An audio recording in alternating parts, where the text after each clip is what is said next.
The crisis that we face as a society will not be solved by some technical tweaks. It is an invitation to a total transformation. Hello, and welcome to Commune, a global wellness community and online course platform. We are on a mission to inspire, heal, pass down wisdom, and bring the world closer together. I'm your host, Jeff Krasno, and this is your free masterclass with Charles Eisenstein titled Political Hope. Now, politically, we are polarized into echo chambers. Now, 40 years ago, 25% of American citizens lived in a landslide district, one where one party or the other consistently won in a landslide. Now, 80% of Americans live in such a district. Here, economically, in America, we are experiencing a level of income inequality reminiscent of the robber barons. Now, currently, there are 3 individuals in the United States that hold more collective wealth than the bottom 50% combined. And wealth disparities continue to correlate strongly and alarmingly with race. The average white American family has a median net worth 10 times the average black family. Environmentally, we are suffering the mass degradation of our topsoil, the devastation of biodiversity in the Amazon forest basin, rising sea levels that threaten coastal communities, and on and on. Now, as Charles Eisenstein pondered all the world's iniquities, he asked himself this essential question: what is the origin of the wrongness in the world? Is it greed? Is it laziness, envy, wrath? Is it human nature itself? Does evolutionary biology mandate that we hoard and kill in the name of self-preservation? Now, these standard answers felt unsatisfactory. Charles was looking for the ideological substrate that underwrites our societal dis-ease. He was searching for the root cause behind the symptoms. A new story of mutual interdependence and interconnectedness may be knocking at our door. Charles shares this hopeful vision in his 10-part Commune course, aptly titled Political Hope. This masterclass features the first 2 installments of that extended online course. Hi, everybody. My name is Charles Eisenstein, and I want to welcome you to this course and this conversation, to welcome all of you, the part of you that is really excited for something new, and the part of you that is maybe a little bit cynical. And what am I going to possibly get from listening to somebody, watching somebody, when there's so much to do in the world? So I want to welcome all of these different voices that are inside of you, and especially to greet that part of you that has even brought you to venture into this exploration, that is always hopeful, that has never lost faith in the possibility of what I call the more beautiful world our hearts know is possible. And that part can sit alongside all of the cynicism and all of the doubt, maybe in a mirror of the world that we see outside of ourselves, where sometimes it seems that everything is spiraling down into a descent into hell, that there is no hope ever for peace or ecological healing, social healing, racial healing, political healing, et cetera, in this world. And then there's other things that are happening in the world that stir hope. Hope being not a fantasy, not a distraction from reality, but authentic hope being a premonition, a glimpse of a future that's actually possible. Maybe a future that you do not know how to get to, that you can't make a plan for society, and here's what has to happen, and here's step 1 and step 2 and step 3. In fact, I'm quite suspicious of anybody who claims to have such a plan, because what we know how to do is insufficient to the task. Part of our journey to a more beautiful world is the discovery of new capacities new sources of information and solutions not only to the questions that we carry today, but to the questions that will be born through our journey into the future. So I would like to welcome especially that part of you that just doesn't know, and the part of you that is willing not to know for now, because that not knowing creates like a vacuum. It's an empty space into which genuinely new knowledge, that's not a permutation of existing ideas, but genuinely new knowledge can come. So welcome to all of that. Welcome to this course. Welcome to this conversation. Maybe I'll talk a little bit about the origin of the work that I do. What's fresh in my mind right now actually is a conversation I had just yesterday with an Uber driver, a young man, well, pretty young, 31-year-old man originally from the DRC, the Democratic Republic of Congo, who as a young child then fled to Rwanda just in time for the genocide there. And he has an amazing story, but through a series of lucky coincidences and generous, brave people, he managed eventually to seek asylum in the United States. And I spoke to him about the work that I do and the question that I held for 15 or 20 years without an answer, but holding the question that spoke to him very deeply. What is the origin of the wrongness in the world? Like, why? You know, going through the genocide that he went through, there's this question, but why? Why are people doing this? Why are we not only killing each other and imprisoning each other and harming each other, whether you're talking about political violence or domestic violence, or the inner violence, or the violence toward nature, the destruction of ecosystems, the overfishing of fish, the strip mining of the beautiful mountains of Appalachia, for example.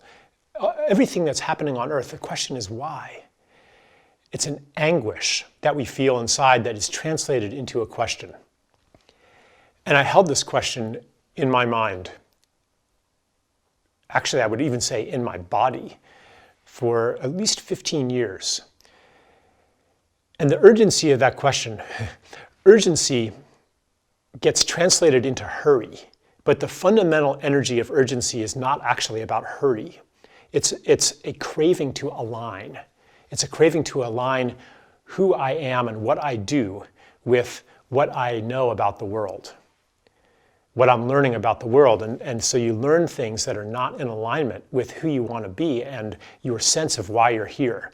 And that creates a tension that if you are faithful to it, it will not go away. So anyway, I had this question in mind and this urgency to answer it. So of course, there's many people who will offer you an answer to that question, to the question, what is wrong in the world? It's capitalism, it's greed, it's sin, it's human nature. We're a parasite on this earth. It sometimes sure seems that way. If you remember Agent Smith in The Matrix explaining, he said something like, I've come to a few realizations in my time here. You human beings are not mammals, he said. Mammals come into a natural equilibrium with their environment, but you humans do not. You just spread to a new area and you multiply. He said, you're more like a cancer or a virus, a plague on this earth, and we are the cure. I have a lot of conversations like this from people in deep despair over the role of humanity on Earth. And sometimes they think, yeah, maybe this planet would be better off without us. So anyway, maybe I'll touch in on that a bit more later in our conversation. But for right now, I'll just say that I was offered in my journey many diagnoses of the origin of the wrongness on Earth. And none of them were satisfying. None of them went deep enough. All of them felt like a trap, to trap me into actually participating in the continuation of the wrongness. Because if you're taking all of your energy and focusing it on a symptom that is masquerading as the cause, then no one is actually going to ever reach the cause. A lot of what's happening in our political realm is a ferocious debate about how to address a symptom. And the intensity, the pyrotechnics of this debate distracts our attention from ever actually going into the cause, which is uncomfortable, which implicates ourselves and our own participation and brings us into the state of, I don't know what to do about it. So, and again, we'll enter into that exploration later in this course and in this conversation. Again, for now, returning to my own journey, I was presented with a series of ultimately unsatisfying answers to the question. Eventually, I despaired of ever answering the question. That despair is not a bad thing. It's supposed to be a phase. It's the phase of surrender. It's the phase of disintegration, of the of holding the form of the answer, saying, okay, I'm only going to accept an answer that fits my expectations of what the answer is going to look like. So that despair is a phase of disintegration that creates the empty space into which something else can come, something that comes as a gift, something that is not the product of my trying to figure it out, but which is called to me by the sincerity of my quest. The quest for the Holy Grail can never succeed. The Grail ultimately finds you. What alerts it to your thirst for the knowledge is your quest. So it's a bit of a paradox. I hope this isn't like too esoteric for early on in a conversation like this, a course like this, but let's just say that you can never find what you are searching for, but the search will attract to you the object of your search, which may not be quite what you thought it was. So anyway, the answer that came to me ultimately invalidated the whole question. It was coming from a larger space than my question was coming from. But it did start as an answer, as a crystallization that came to me as I was walking through a suburban neighborhood where I had moved to. And I was surveying the landscape. It was a neighborhood with lots of young families, probably 200-300 houses, and probably at least 2/3 of them had young children. But there was nobody outside. Everybody was indoors. And I knew why, because I could see the blue glow coming from each of the windows. You know, they're all inside watching television or playing video games, confined into this indoor realm. And when I was a kid, it wouldn't have been like that. When I was a kid, everyone would have been, the park, there was like a playground that was empty. That would have been full of kids. We would have been playing cops and robbers, stickball, football, soccer, capture the flag. There would have been girls playing hopscotch. The whole place would have been alive with children, and there were not any children outside. Everybody indoors, and I'm like, yeah, there's no community here anymore. Why is there no community? Well, I had some answers. It's because of the automobile. We drive everywhere. We don't have anywhere to walk to. We don't see each other outside. It's because of the television set. It's because of digital communications. It's because of air conditioning. It's because of a global economy in which we are interchangeable parts. And so you can be taken out of one place and put in somewhere else. And so you don't live where you grew up. And your children don't know the strangers that are coming into your neighborhood. And I'm like, this is a kind of separation from each other. Then I thought, yeah, and this separation is the same basic template of relationship that pertains to our human relationship to nature now.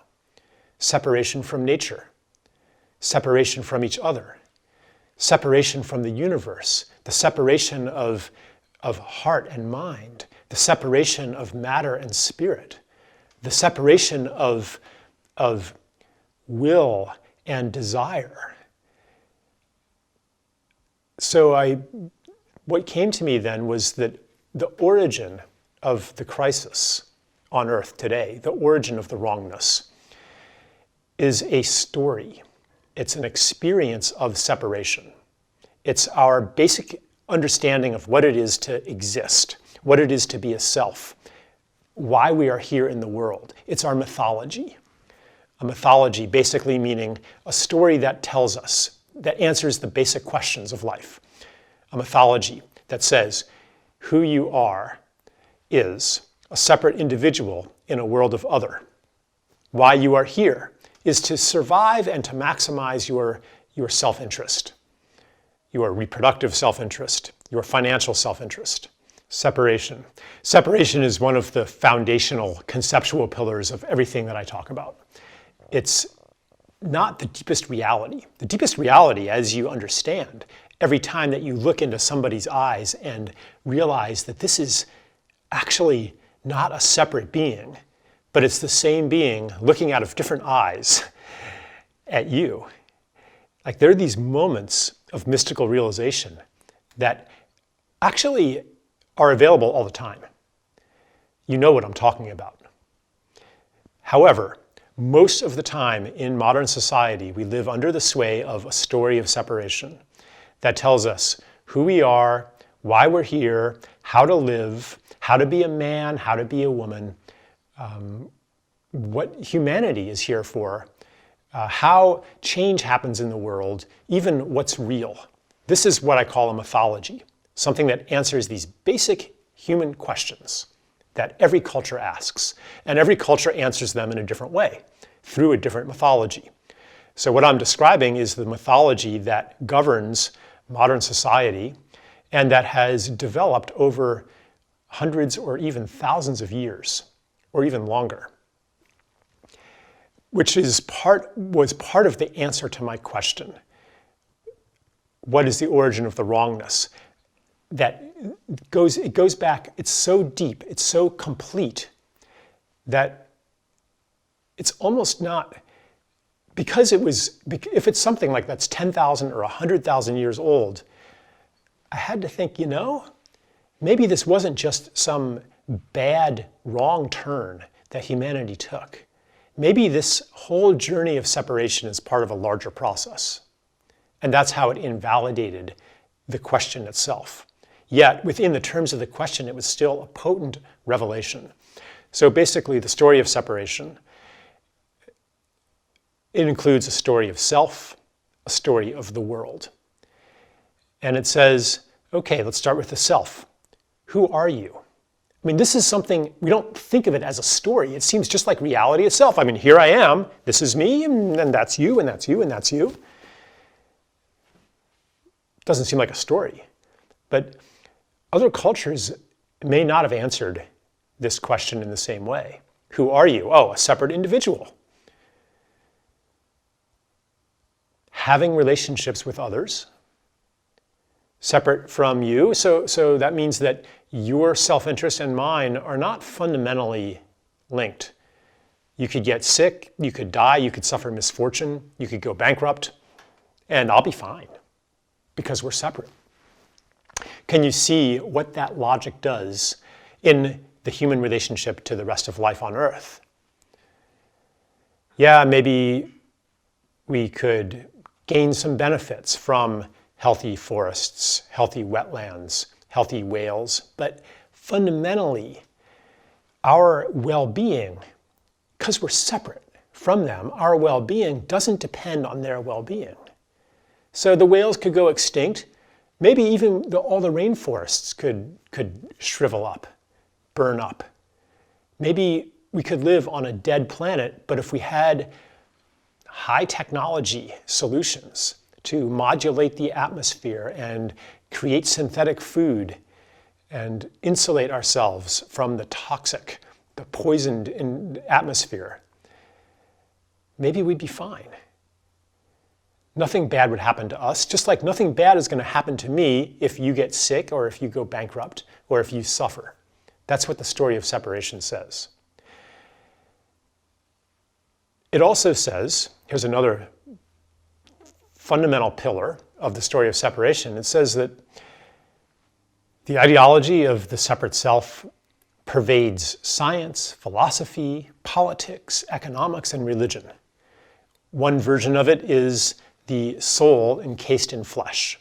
Here's one soul, there's another, there's another, there's another. We're all separate souls encased in flesh. In philosophy, it's this Cartesian, like the consciousness that Descartes described. I think, therefore I am. So there's an ammer inside of here, a beer, and there's other ones outside of yourself, separate individuals. In economics, they call it the economic man, seeking to maximize self-interest in competition against all of the other separate individuals outside of there. In biology, it's kind of, traditionally at least, I mean, this is all changing. Actually, everything I'm saying is now obsolete, but it still governs the way that we think and the way that we see and the way that we act in modern society. So in biology, it's basically that you're this flesh robot programmed by your genes to maximize reproductive self-interest. Everybody agrees on what a self is. Other cultures did not agree on that. Suppose I ask you to close your eyes and picture yourself doing nothing but just existing.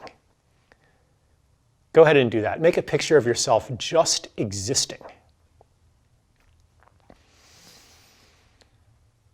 Okay, there's that picture. Now, probably most people in modern society will picture themselves alone, because existence in the story of separation does not depend on anybody else. In traditional cultures, for one thing, they might not even have had a concept for just existing, because to exist meant to be in relationship. They're tapping into a very different story of what a self is, what existence is. They might have pictured themselves with their family or their clan or their place. So the story of separation renders us alone in the world. And if that story is not actually true, if our full beingness depends on the beingness of others, depends on all of our relationships, then if we live in a society that cuts off those relationships, as it was in that suburban neighborhood, where you look at the neighbors' houses, you don't even know who's in that house, or you see them pull out of their garage in their cars, driving away, and there's this face, and you don't know the story behind that face. When we are cast into such a world, and when we don't know the names of the trees and the plants, the flowers, the habits of the animals around us, or what they're for, or their particular set of relationships to all of the other life around them, like we're cut off from all of that. That means, because we're cut off from the relationships that comprise a full self, we feel alone. We are suffering a deficit of being and a hunger to recover that lost beingness, that no amount of accumulation of the separate self, no amount of money, no amount of possessions, no huge a house can ever meet. None of that can ever meet the need to reconnect, the need to belong. So you can see how this generates so much of the wrongness in the world. It generates, for example, what we call greed, this endless desire to consume. Is that just because you're bad? To identify greed as the cause of our problems is to ignore the cause of greed. I don't want to oversimplify it, but I think a lot of greed comes from this deficit of being, this hunger that cannot be met by the things that are offered to the hunger. How much money do you need to actually feel at home in the world, to actually feel that you belong? no amount of money will satisfy that need. And in fact, generally speaking, the more money people have, the less they depend and have to relate to other people. Because you can purchase anything that you need. You don't actually need anybody. This guy I was talking to, this Uber driver from Rwanda, everybody in the village knew each other deeply. And were helping each other all the time, feeding each other all the time. You stop by somebody's house and you're a welcome guest. And my friend, the driver, was shocked when he came to America. And here he is in this neighborhood. And he's like, well, of course, the first thing I'm going to do is I'm going to go meet my neighbors, expecting like, here's my new people. So he goes and knocks on the door. And the guy answers the door. He's like, you're trespassing. What are you doing here? And he says, well, I'm your neighbor. And I just wanted to meet you. And his neighbor says, you just can't do that here. Now, maybe it was because he was black. But that is, again, it's a convenient go-to. Oh, it's because of racism. But where does racism come from? Why do we have the need to define ourselves by excluding and othering people who look different or speak different? Again, it comes from a deficit of being, a lack of identity. True identity comes through relationships, to community, to family, to place, to nature, to meaning, to a complex of meanings that tells us who we are. If we don't restore that, I mean, how many people are talking about this in politics? It's all about the symptoms. A ferocious debate about the symptoms. So what I would like is for us to take a step back from our go-to diagnosis of the problem, to take a step into the unknown, and to allow ourselves to excavate the deeper causes of the things that we're seeing. And I just talked about some of the social problems. Next time, maybe I'll go into the ecological problems, the economic problems, how these also come from a story of separation. And what I hope that stirs in you, or awakens, is this intuition that you've probably had for a long time, that the crisis that we face as a society will not be solved by some technical tweaks, but that it is an invitation to a total transformation in who we are, why we're here, that we are undergoing an initiation, and that the political situation, the economic situation, the ecological situation, this is a spiritual crisis. A crisis meaning a watershed of transformation, an emergency in which something is emerging. And therefore, to invoke the term revolution in the sense not of a violent overthrow, but of a turning, that therefore the revolution that we seek goes all the way to the bottom.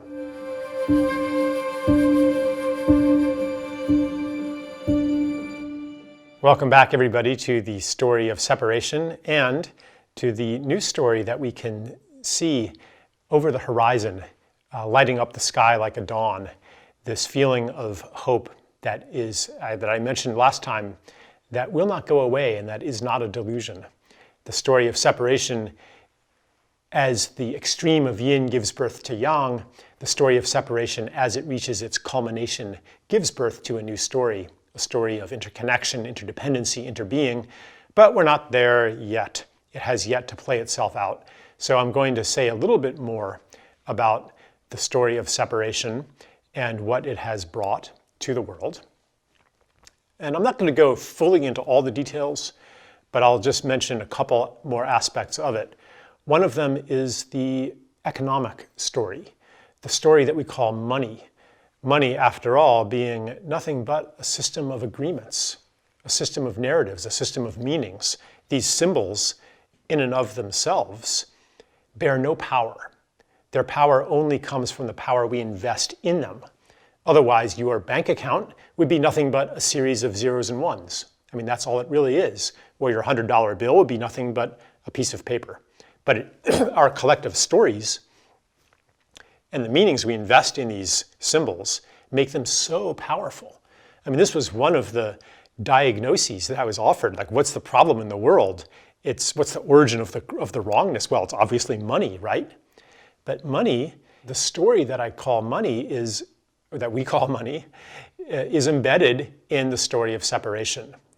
And it exemplifies many of its aspects, such as the way that it puts us into competition with each other, the way that it generates scarcity as a result of the way that it is created as interest-bearing debt.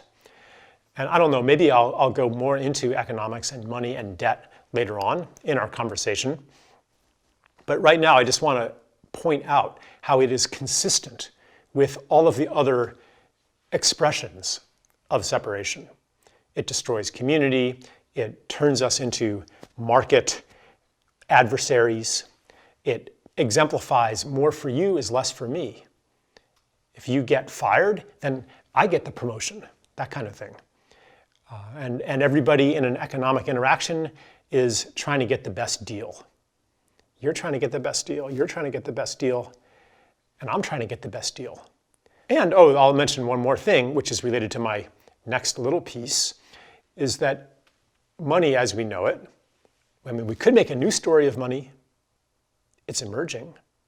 But money as we know it is an engine of endless growth.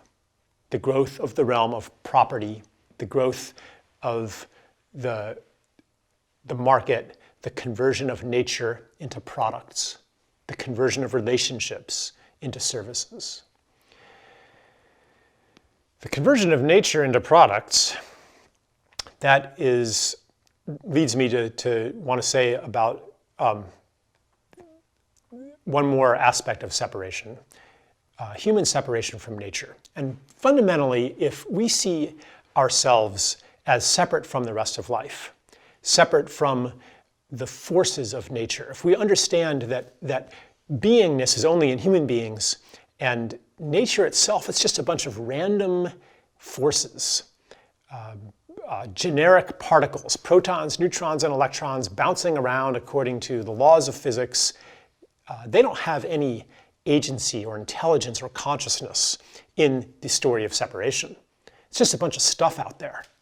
And therefore, human progress means progressively asserting our control over the nature that is outside of ourselves, harnessing the natural forces, insulating ourselves from all of the bad things, dominating the predators, the bugs, the germs, the pests, the weeds.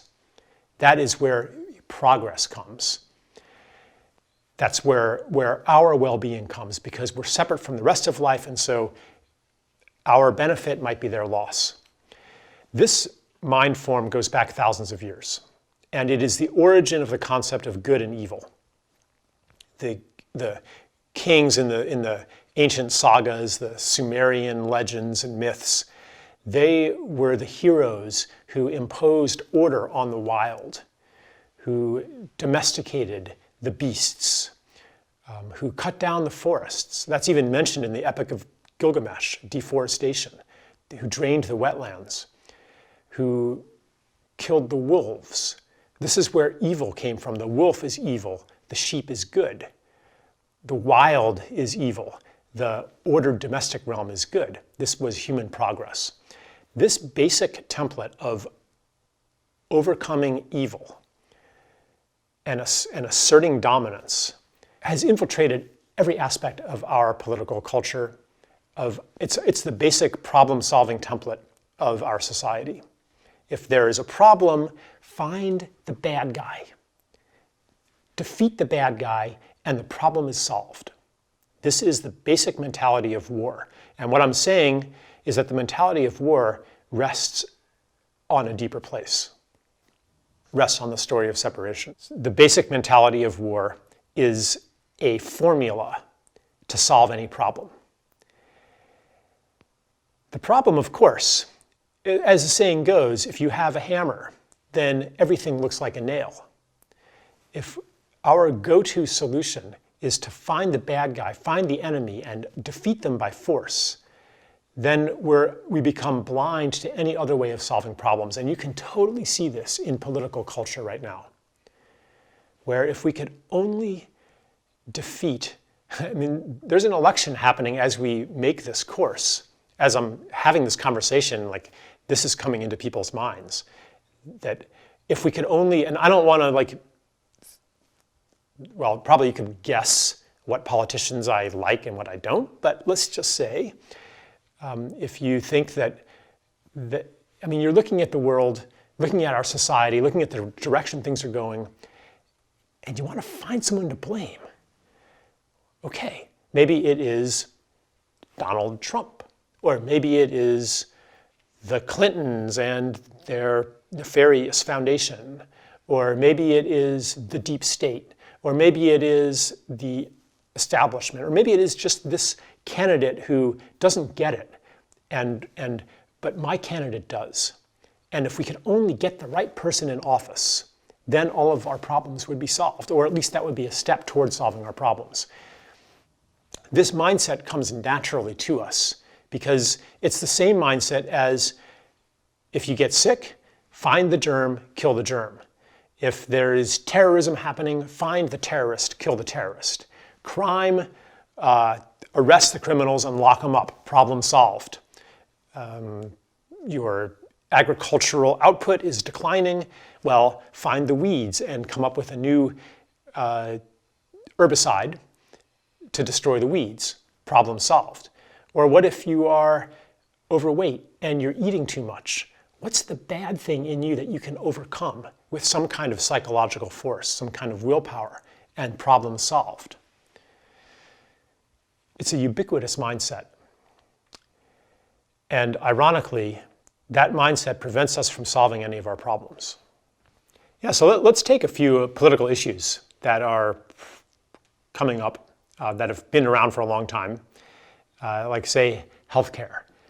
Healthcare, actually nobody knows what to do about it. And that is really uncomfortable. Not knowing what to do about something is really uncomfortable. So let's make it into something we do know how to do something about. What do we know how to do? We know how to attack, take down, defeat, and destroy somebody. So we need to find a bad guy. Maybe it's the greedy insurance companies. Maybe it's the greedy pharmaceutical companies. Somebody that we can put in the role of enemy, in the role of evil. Then we know what to do. Think about any issue and how to solve it. Starting with the issue of who gets to govern. Our political system is set up that way. It's set up as a battle. Elections are framed as a battle or as a competition, and they are a competition. This isn't something that we're just inventing and projecting onto the world. It's systematized. What I'm talking about is not merely changing our beliefs about the world, because the beliefs, the beliefs generate the system, but the system also generates the beliefs. If you are immersed in a money economy, the world is sure going to seem like a war of each against all. It's sure going to seem that people don't really care about you and that everybody's out for their own gain. It's going to look like human nature. And the same thing is true when we're immersed in the current kind of electoral system. This points to how deeply the change has to go for us ever to have a world significantly different than the one we have right now. How do we do that? Wouldn't you like an answer? Wouldn't you like me to tell you, here's how we can change everything? If I could give you that answer, I would be part of the problem. before we get to that answer, we have to rest in and embrace not knowing, to embrace the bewilderment. When we see actually the scope of the situation, when we apprehend the impossibility of changing something by finding the bad guy and destroying them, and we don't know what to do, then there's a chance for new knowledge to come in. Now, I'm not saying don't support one candidate over another, but understand that by deploying the tactics of war, you are strengthening the overall mentality of war. I read a number of left-wing and right-wing websites, and in a way, they're all the same. Both of them say, here's the problem, especially if you read the comments sections, but also it's in the headlines too. Here's the problem. It's those horrible people on the other side. It's those ignorant people, those stupid people, those immoral people on the other side. Look at the abortion debate, for example. Both sides have essentially the same diagnosis of the problem. It's those misogynistic, paternalistic, dominating men and the women who knuckle under to them on the other side, who don't respect a woman's freedom of choice, who want to impose their will upon our bodies. That's one side. And on the other side, it's those selfish, thoughtless, immoral women who would would sacrifice the life of a human soul just for their own convenience. How could they? Both sides have this, how could they? It's the same diagnosis. There are these irredeemable, horrible people on the other side, and along with them, their followers, their dupes, the people who ignorantly and blindly follow their evil prescriptions. Both sides have the same diagnosis. The same diagnosis, evil. What would it be like to let go of that diagnosis? Maybe both sides are wrong. And you can extend this to any debate. The climate debate is another one. The problem is the climate deniers, those fossil fuel industry-sponsored pseudoscientists who would sacrifice the future of the whole planet for their narrow, temporary self-interest. How could they? And the corrupt politicians that they influence, and those wicked fossil fuel oil company executives and their greedy shareholders.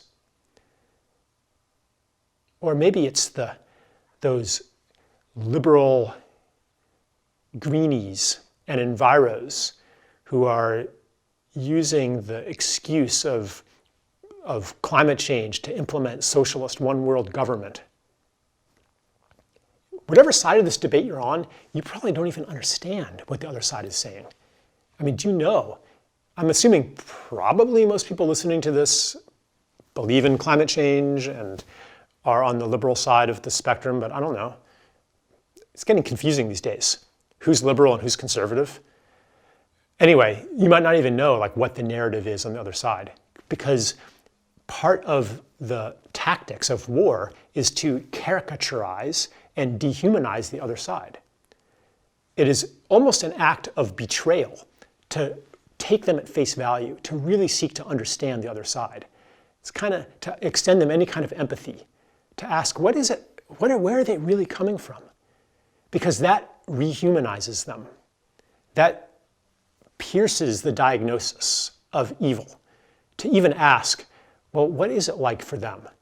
What is their world like? What is it like to be them? That already is an act of peace. To seek to understand the enemy is, in the eyes of the partisan, an act of betrayal, because it doesn't serve the narrative. Part of war making is to propagate a narrative that the other side is evil and we're good. So that's why in the Iraq war, you had these propaganda stories, there's no other way to call them, propaganda stories circulating about Iraqi soldiers ripping babies out of incubators, and throwing them on the street. Like, that was never true. I mean, this goes back to World War I. I mean, those kinds of stories were circulating in World War I, the atrocity stories. And probably way, way farther back than that. In order to fight somebody, in order to seek to kill them, you have to dehumanize them first. In order to exploit somebody, you have to dehumanize them first. People think that slavery was a result of racism, but it was actually the other way around. Racism is a result of slavery because in order to make slavery acceptable, you have to reduce the slave to something less than human. And you can see the same thing happening even, in a personal realm, in the relational realm with warring couples. They were in love, but now they're going through a divorce, and each side reaches out for their allies to buttress the narrative of, isn't that other person awful? Aren't they awful? Therefore, any means is justified to win the battle because they're evil and we're good. As long as our political culture is stuck in that, as long as we refuse to let the truth in or any inconvenient truth in because the narrative itself is a weapon, the narrative that they are evil is a weapon. Anything that disrupts that does not serve our side, does it? Even if it's true. As long as that happens, we are never going to have coherence in the body politic. And we need coherence right now. This is the biggest problem facing the world. It's not climate change. It's not ecological disintegration. It's not the economic crisis. It's not even the threat of nuclear war. None of these is the biggest problem today. The biggest problem is polarization. It is war mentality. Because our situation as a civilization, it's like a ship that is caught in a whirlpool, caught in like this giant whirlpool in the ocean, and it's swirling, swirling, swirling, and getting sucked down. And if everybody on deck took the oars and started pulling in unison on the oars, we could get out. But they're not. It's like everyone on deck is in a brawl, fighting each other. And if that happens, we're just going to continue to go down to the bottom of the ocean.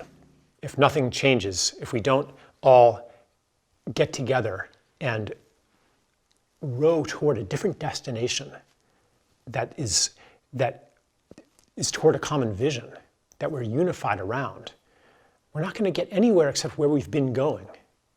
Our inertia will carry us into not a very good place. So I'd like to offer you an invitation, or, a lens to look at politics today, to look at public discourse today. And the lens is just to notice the tactics of war, the tactics of dehumanization, and to try on a different lens, to try on the lens of what is it like to be you?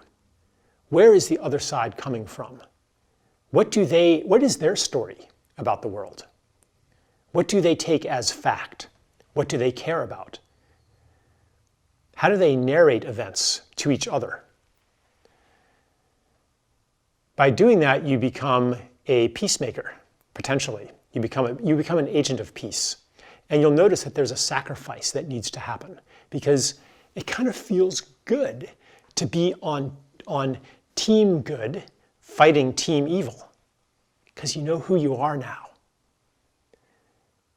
You're worthy, you're right.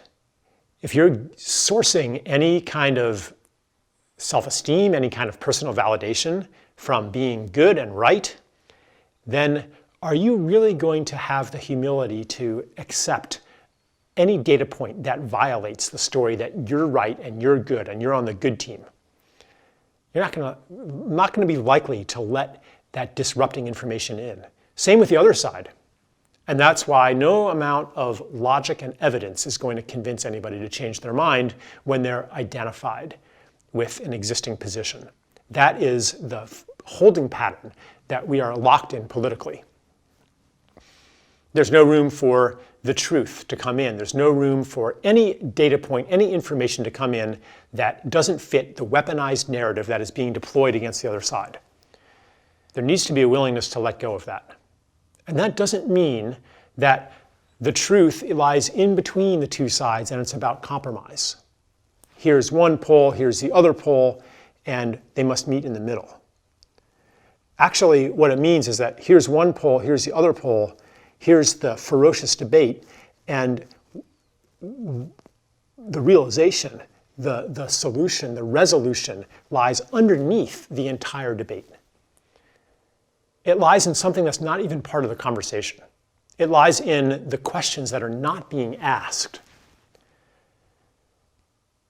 Everybody has a different answer to the question, but we need to change the question. Everybody already knows this in a way, that politics is this spectacle, this distraction, this circus. Yeah. Here's a rather extreme metaphor. Imagine that we're all locked in a concentration camp, a death camp. And all of a sudden, the authorities of the death camp offer us an election for camp mascot. And there's two choices for camp mascot. And one of them you think is a really fine person and really deserves this honor and has some really good ideas. And the other one you think is, you don't like that other person. And so you're really a partisan for your candidate for camp mascot. And other people are partisan for the other candidate. And everybody is ferociously debating which candidate is better. And meanwhile, then there's somebody's like, hey, but guys, this is just the mascot for the death camp. Doesn't matter compared to the issue of we're getting herded into ovens every day and incinerated. Like, it doesn't matter who is the camp mascot. This is a distraction that directs all of our political energy towards something that does not actually change anything. Let me give an example of the way in a certain issue that the debate distracts from any actual progress. Immigration, hot button topic. One side saying, we got to protect our borders, we got to keep these people out, a lot of them are criminals, they're taking away American jobs, et cetera, et cetera. And not just American, I mean, this is an issue in many, many countries. So one side is like, keep them out. And the other side is, America was built for immigrants. These are people fleeing poverty and injustice. We should welcome them in. We should be inclusive and welcoming. And the other side, these are xenophobes and racists and bigots. And then maybe the other side says, we're not xenophobes and bigots. It's you guys who are sacrificing our culture and our way of life, not upholding the rule of law, et cetera, right? There's this debate about immigration. What is not being asked in this debate? Well, for one thing, why are so many people wanting to immigrate to the United States and Western Europe to begin with? Why are conditions so bad in, say, Honduras, in Guatemala, in Mexico, to some extent? Why are they so, what's life like there that somebody would leave their family to go to a very uncertain future, maybe even to pay human traffickers, to pay smugglers, to smuggle them into the United States with no guarantee that they'll even make it, and with a very real possibility that they'll get kidnapped or something like that, to eke out a meager existence there, to send a little bit of money back home and not see their kids. A lot of them don't get to see their kids for years, decades even, leaving the kids with the grandparents. What would it take for you to do that? To leave your home, to leave your family? What would it take? Is either side asking that? Why? Why are so many people wanting to leave? Well, okay, it's because it's an uncomfortable question to ask. Because when you ask that, two things happen. One, you don't know what to do.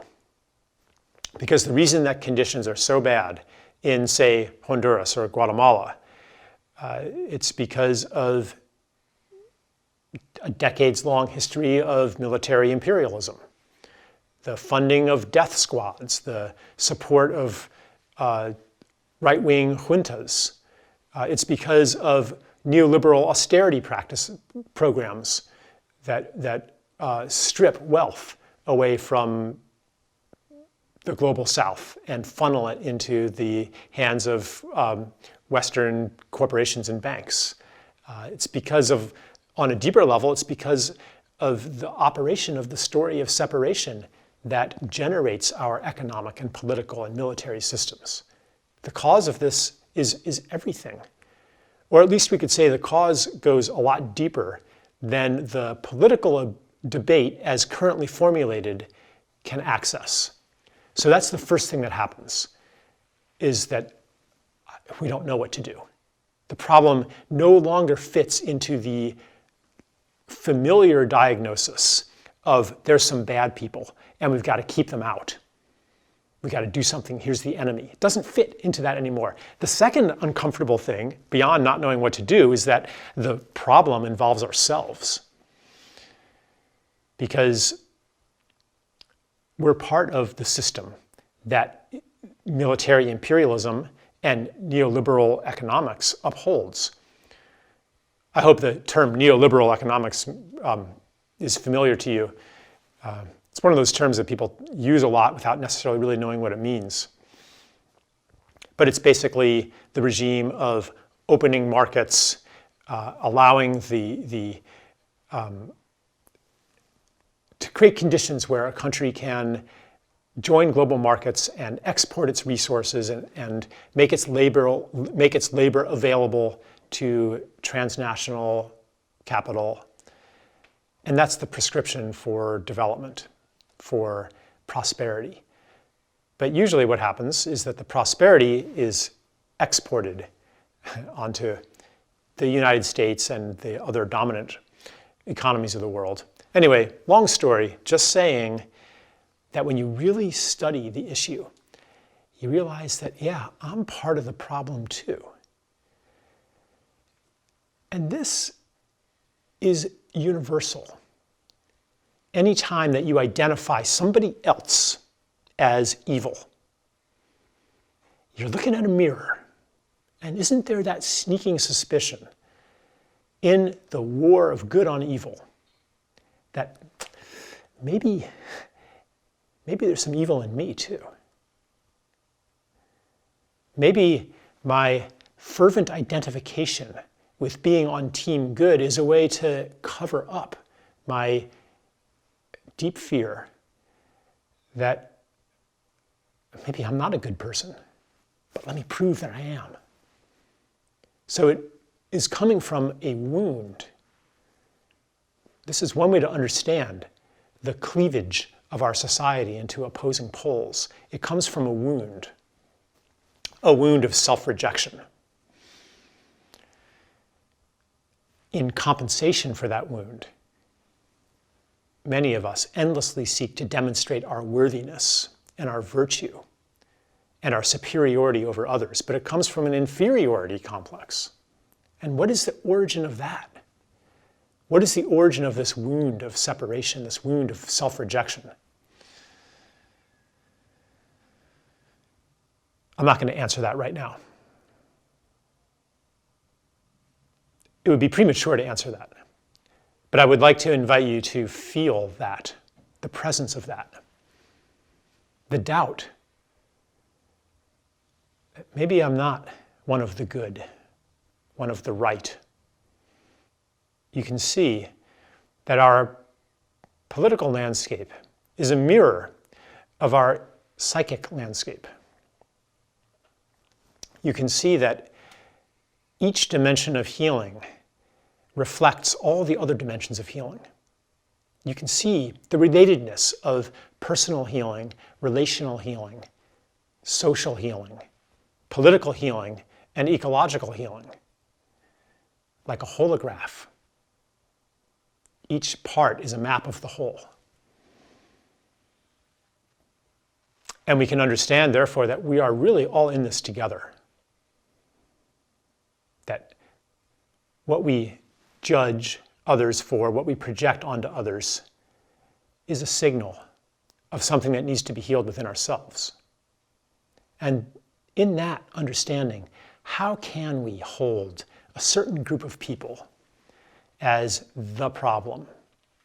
How can we really believe that by destroying them, we're going to cleanse the world through the war to end all wars? We tried that already. It was called the Great War, 1914 to 1918. The Great War.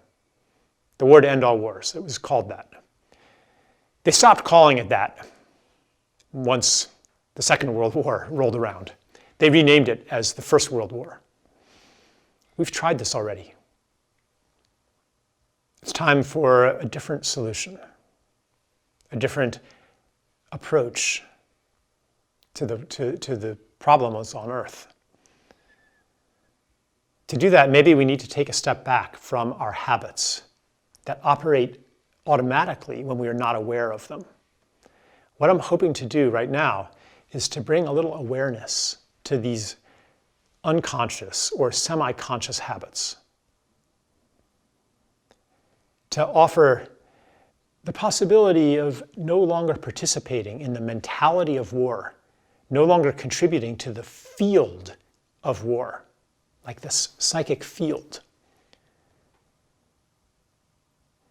When you go online, when you comment on something on Facebook, be aware, am I contributing to the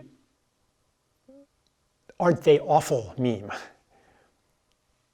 They should be ashamed of themselves. They're reprehensible. I condemn. Join me in condemnation. All of this. These are tactics of war. I'm not saying that there's never a time to fight somebody. But when we see everything in terms of a fight, when our go-to default diagnosis is there's some bad person out there, and that's why they're doing bad things, then there's no alternative but a fight. No other possibility is open to us. When we let in the complexity, when we entertain the possibility that what we judge in the world is something in ourselves that we participate in, then the solution of the fight is no longer the most natural solution, and we can become creative. Isn't this creativity what we really need right now? Isn't this the gateway to ending the fight on the deck of the swirling ship, of coming together in coherency to say, how do you see things? That is an offering of peace, to ask, what is your story of the world? Because by asking that question, you are no longer seeing that person as an enemy. That's the first step toward unison. That's the first step toward coherency. That's the first step toward solidarity. Solidarity. All of the conquest on this earth that has happened has been through divide and conquer. When Cortez conquered Mexico in the 16th century, he had an army of like 300 people, but he enlisted all the enemies of the Aztecs into his army. That's how the conquest happened. When the Narragansett rebelled against the English in King Philip's War in the 17th century, they were defeated because other tribes who had been their traditional enemies aided the settlers. This is always how it is. The reason that humanity has not risen to the estate that we can sense as possible, the abundance, the peace, the beautiful world that we know that we could live in, that we glimpse sometimes, the reason that we haven't ascended to that is because we're fighting each other all the time. That's where 99% of our energy is going, to fighting each other. And that fight is inevitable when we diagnose problems as being caused by evil people, when we are always searching for the enemy to erect and war against. The fight is inevitable. It is a product of our way of seeing the world. It is sourced in ultimately the story of separation that holds the world as an other, that fills it with competing separate selves. And that is the story that we are so ready to change. Not just as in our philosophy, but ready to change in our relationships, in our interactions, including, especially, in the political realm. So let's start doing that. Let's start by even seeing others in a different way, by noticing things we haven't noticed before, and by asking the questions that don't fit onto the spectrum. Like, what is the engine of immigration, or of crime, or of abortion, or of the love of guns? To inquire in the spirit not of confirming that I'm right after all, but with an openness, not needing to validate yourself as being good and right. And how do you do that? The question, how do I let go of this? It's not a how-to. It is to give attention to your desire to do this already. To the feeling that I'm done with this. I'm done with the fight. And maybe I don't know how to get out of it, but I feel done with it. I'm ready for peace. I'm ready for unconditional love. I'm ready not to see people as horrible, or certain people as horrible. And so to give attention to this readiness, and then to begin to see it in other people. Because when you see it, you can speak to it. When you can speak to it, you can call it into manifestation. But to even see it, you have to look for it. You have to believe it exists. And to believe it exists, you have to feel it in yourself. And that's why right now I'm calling your attention to this part of you that is so done with the fight, with the conditional self-approval, and so ready for love, a revolution of love. Thank you for watching this excerpt of Charles Eisenstein's Commune course, Political Hope. It's too easy to open up your phone these days and be totally consumed by a tidal wave of collective fear and anxiety, or just get stuck on your couch or in your bed, thumbing through the endless unproductive negativity, which fundamentally impacts how you feel about yourself and the world. But what if you could replace that habit with a healthier one? It's a reasonable shift. Instead of always opening your go-to social media app or news service, I invite you to try Commune membership free for the next 14 days and turn your phone or computer into a source of well-being. Just go to onecommune.com/trial to finish Charles Eisenstein's 10-part video course, Political Hope, for free, as well as explore other impactful lessons on personal growth, health, mindfulness, conscious leadership, relationships, and spirituality. Our mission here at Commune is to help as many people as possible live happy, healthy, and purpose-filled lives. I hope you'll join us. Hey, thanks for watching. If you liked this Commune Masterclass, then I think you'll love this video right here. And if you're interested in learning more about Commune, you can find all of our courses to help you live a healthy, purpose-filled life at onecommune.com.